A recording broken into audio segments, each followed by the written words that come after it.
Fabulous. Yeah. Can I answer any questions about it? Yeah, let's open the floor. So is there a way to see if someone has a question? I would say just unmute yourself and go ahead and ask a question. So can you hear me? Yes. So we work with middle school students, and we have worked to integrate StarLogo Nova into our science curriculum as a computer science component with Len and Mark Miller. And over the past couple of years, and so we've gone through all sorts of ups and downs and in-betweens with working and not working, and how glitchy it can be at times with the old version. Like, for example, when you had a line graph, at times, like if you move the line graph and then you you deleted it, but you tried to put it back in, for example, like. Oh yes, the widget bugs. Yeah, the widget bugs. So I was wondering if like those types of things have been kind of addressed, because that just throws kids off, and then time. Yeah. It's kind of a two-part answer. On the one hand, any of the bugs that we knew about, like that widgets bug, we've addressed in this new version. Okay. So to the best of our knowledge, that is fixed. That said, this is a brand new kind of from the ground up rewrite of StarLogo Nova using just a new underlying programming language that it's written on. So there are still a couple of issues. Nothing as serious as the widgets bug, to the best of our knowledge. But for example, you might find that if you're creating a procedure block and then you call that procedure block, or you call that procedure and then you add a return value to the procedure, sometimes the return block doesn't, or the call block doesn't update itself correctly. You have to throw that one away and get a new one. Okay. So there are a couple of things, and over the next week or two, we're going to be compiling that list from the people who've already been using this new version, and we'll put some sort of a resource online for basically known issues and workarounds. Perfect. But we're really excited about moving away from the dependence on Flash, because it means a lot of those glitchy bugs where people were losing work have been resolved. Cool. My second question is there anything to know with students using Chromebook, or it should not be an issue?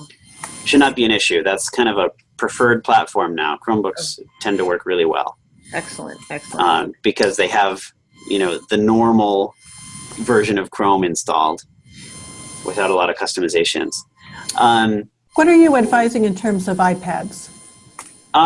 So iPads, we have not done extensive testing, and there are a lot of different models of iPads. What I would say is, if you have an iPad, go and try it.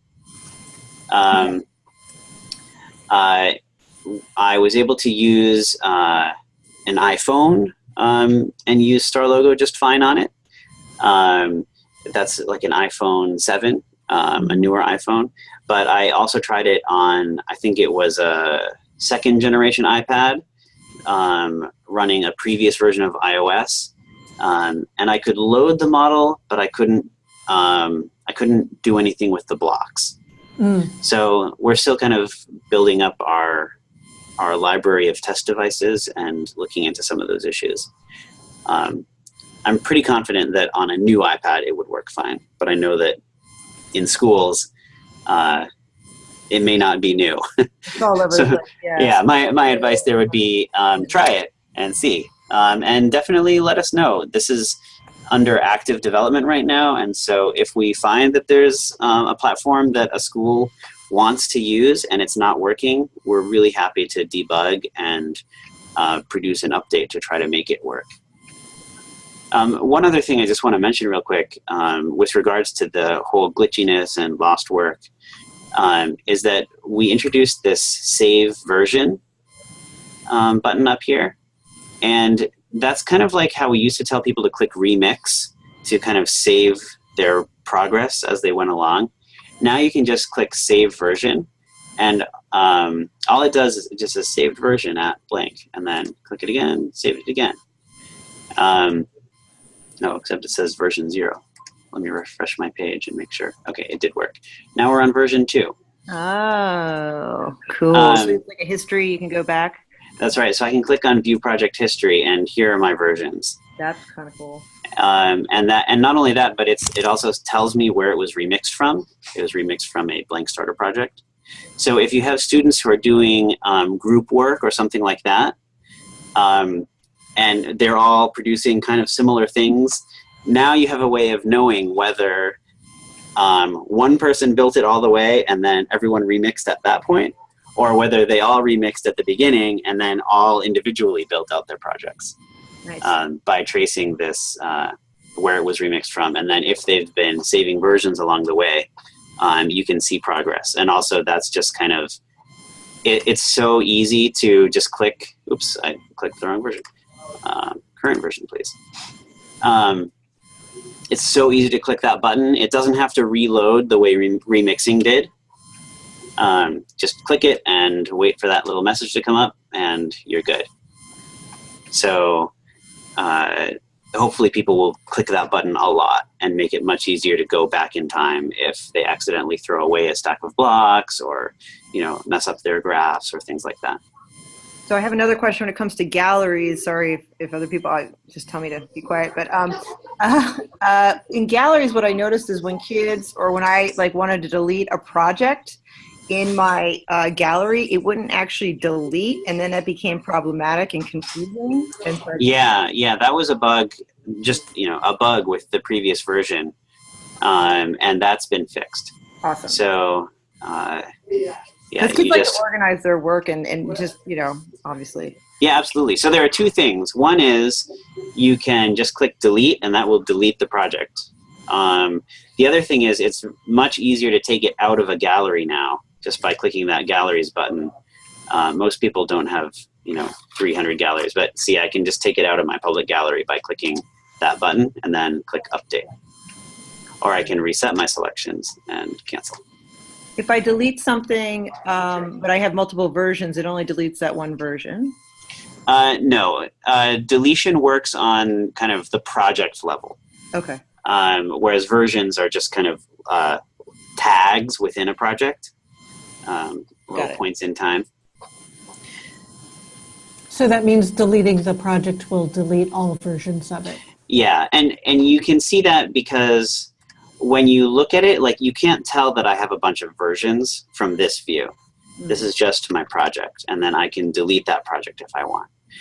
That's a bit different than remixes. Let me show you that real quick. With remix,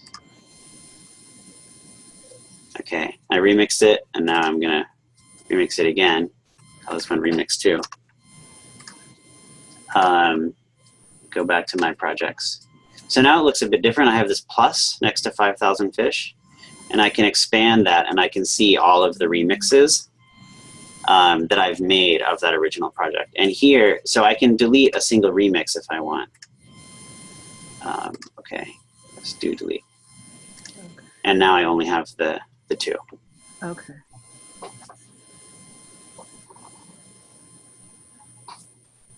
So just in summary, when you do save version, it is just a snapshot of the current latest version. Whereas when you do a remix, it's like a save as, it's saving the whole project with a new name. Right, it actually creates another project that's a clone of the project you're working on.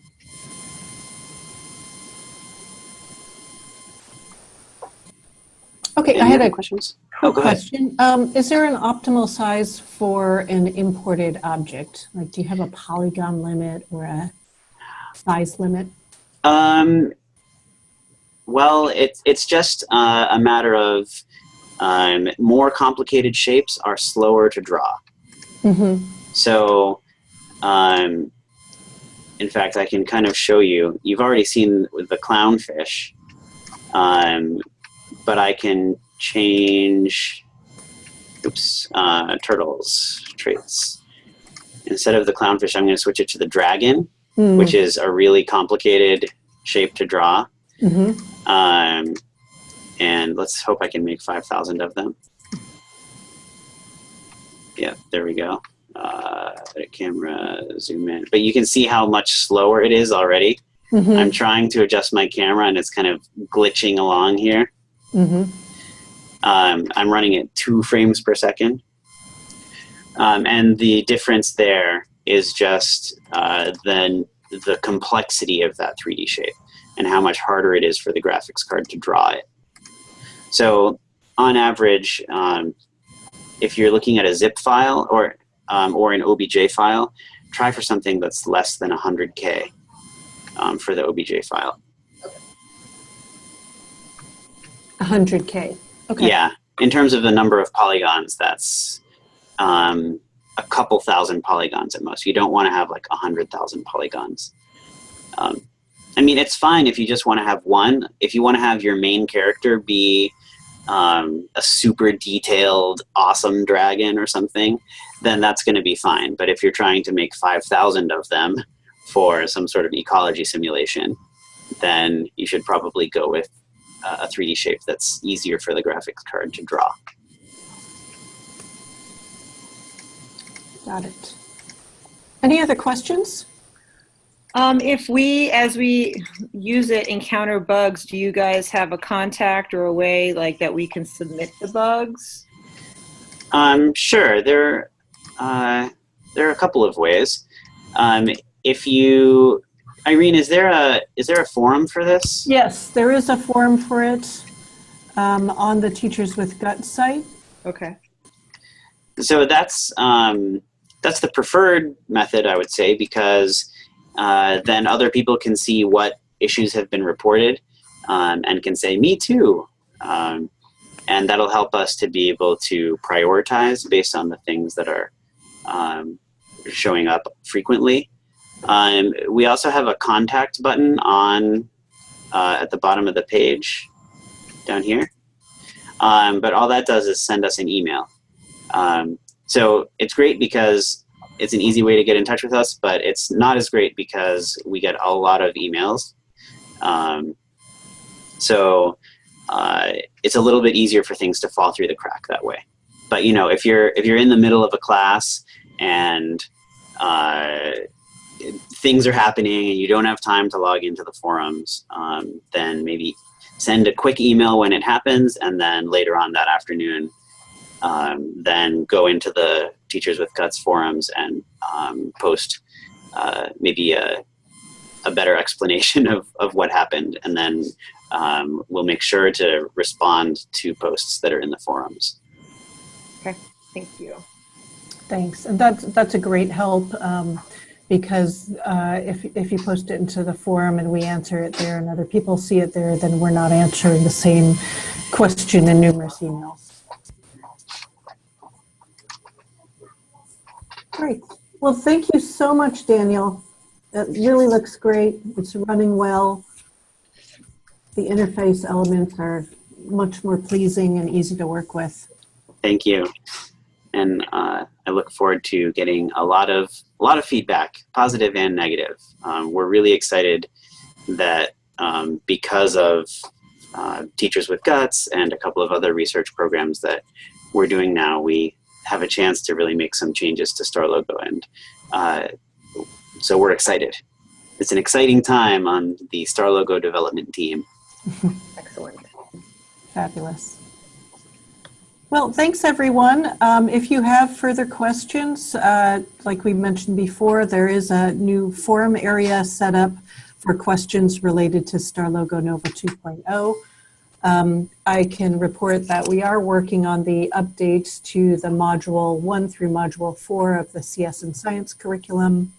We're working on updating tutorial videos, and eventually we'll get to the full MOOC. So that's it for now. Thanks for joining us, and keep on keeping on with StarLogo Nova. It's an exciting time, and I hope you're coming along for the ride with us. Thanks, everyone. Okay, thank you. Thanks, everyone. Thanks.